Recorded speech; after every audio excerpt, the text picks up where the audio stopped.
Do you feel it's possible to be spiritual and eat animals? No, it is not at all possible. It is just not possible. Why? Just, Because to be spiritual is to simply know. The spiritual one would know who he is and what is happening through him. He would not be blind to what is kept on his plate. To be spiritual is to be not fragmented. One would then really know what is this thing called hunger, what is this thing called food, and what is this thing called food chain. One would just not open the can, hmm, and take the flesh and munch it. One would know where the whole thing is coming from both in a physical way and in a mental way. When you know where the entire thing is coming from, it simply does not happen. You see, a spiritual man does not relate to the other in terms of body. It is something of the I. I often ask those who consume meat, instead of proceeding with a packaged product like meat, why don't you slaughter the thing yourself? And when you slaughter the animal yourself, why don't you know it fully even as you slaughter it? After all, even from a perspective of self interest, if something is going into your body, it makes sense to know it fully. Fully. Hmm? Why don't you look into its eyes as you slaughter it? And when you look into the eyes of an animal, and if you are really awake, you will only see your own deep innocence which might be hidden from you. It is impossible to see anything or anybody else when you really look around. And that thing that you look at and that which looks at back at you is most prominently visible in the eyes. It is visible everywhere. It is visible even in a leaf. It is visible in the sand. It is visible in stone. But given the limits of our identification and consciousness, it is the most visible in the eyes. So look at the animal, pause, meditate for a while, and then go ahead and slaughter it if you can. You'll only be slaughtering yourself. I repeat, those eyes are your own primitive eyes. And when I say those are your own primitive eyes, that brings us to another interesting way of looking at it. You see, that which you call as man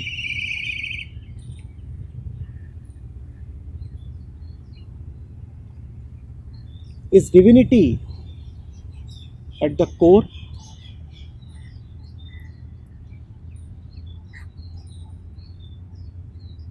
Then animal by evolution, and intellectual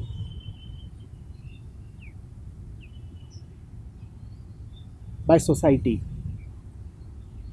The animals that you see outside of you are all present within you as well.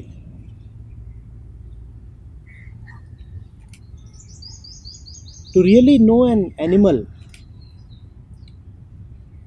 is to know that of yourself which remains hidden, suppressed beneath all the social conditioning. Have you looked at kids playing? If you look at kids playing and if you look at animals playing, you won't find much difference. In fact, human kids go along very well with animal kids. Later on, when we cover ourselves with a lot of acquired knowledge, with a lot of social conditioning, then the animal within us gets suppressed. And the more suppressed it gets, the more we live in frustration and sorrow. What does that tell us? That tells us that more we are violent towards the animal on the outside, actually more we are violent towards the animal inside of us. And if we are violent towards the animal inside of us, we cannot live in any kind of relaxation. Just returned from a learning camp, and there it was on the Himalayas. There we saw a lot of these jungles being hacked down. And I said, when man is hacking down these jungles, he is actually destroying the greenery within himself. When man is polluting the rivers, he is actually polluting that which flows within himself and keeps him wet from the inside. So you cannot have this misbehavior towards animals unless you are adamant that you will misbehave towards yourself as well. You are the universe. You look into the animal and you see yourself. Now, how will you misbehave? You look into the animal's eyes and you find you are looking at a mirror. How will you misbehave? You pollute a river and you find that you are polluting yourself. Now, how will you do that? And that is not a concept. If you really look at a river, you are reminded of something very, very ancient within yourself. That is why you are attracted to the river. Have you ever wondered why men go to the forests and to the hills? Why you enjoy a waterfall so much? It is because the waterfall is you. It is because that pristinely clear gurgle is your own.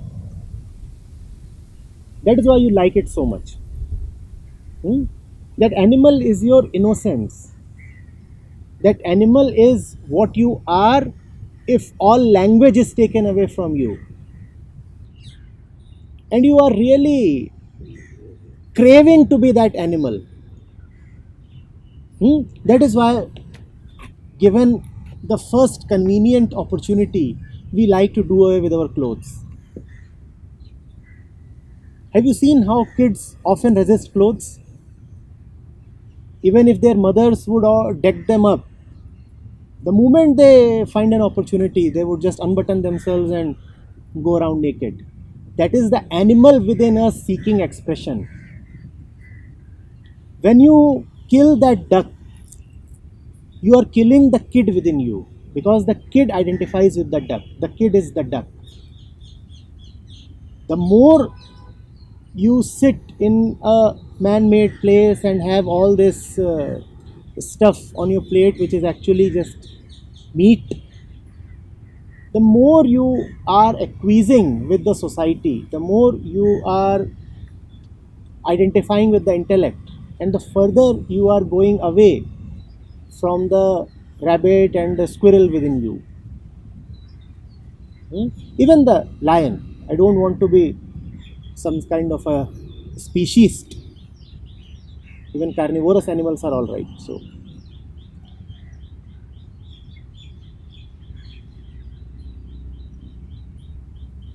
these jungles are very important to us, not because they provide us stuff, because they are what we are.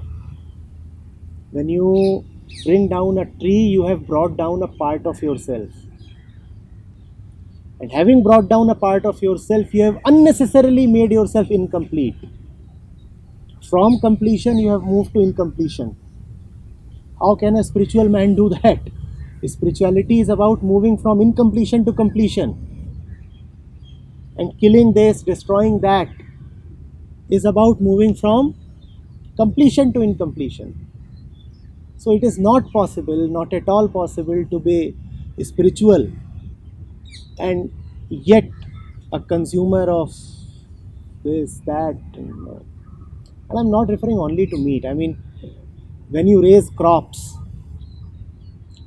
from a perspective of destroying them after their season and after their utility, it is much the same. In fact, if you are that kind of a vegetarian, it will not really take much of a push to turn you into a meat eater. And that is why you see it is not uncommon. In fact, it is fairly common for vegetarians to flip into meat eating. That which was not there cannot suddenly appear. The seeds of violence were there even when one was a vegetarian, and that is why, upon persuasion and upon opportunity, one moves to meat. Vegetarianism or veganism cannot be a taught quality. It has to be something of the heart. You cannot give arguments in favor of it. It has to be a destroyer of all arguments. You are really a vegan if, in spite of all arguments, you are still a vegan. Tomorrow a body of evidence may arise which says that if you are a vegan, then such and such minerals and vitamins get deficient within your body. Now, in spite of all that evidence, and that evidence might be scientifically accurate, but if in spite of that evidence you say, I am what I am and I refuse to do that which is against my nature, then you are really a vegan. Because veganism is about having the right relationship with the world around you. Veganism in its essence is religion. You cannot just say, I am a vegan. You are actually stating your religion when you say that. One does not look at it that way, but that's what it really is. To be a vegan does not feel pleasurable. I know this might disappoint you, but please. It does not feel like anything. In fact, to live rightly and to have a right relationship with the world is to gain freedom from various kinds of feelings.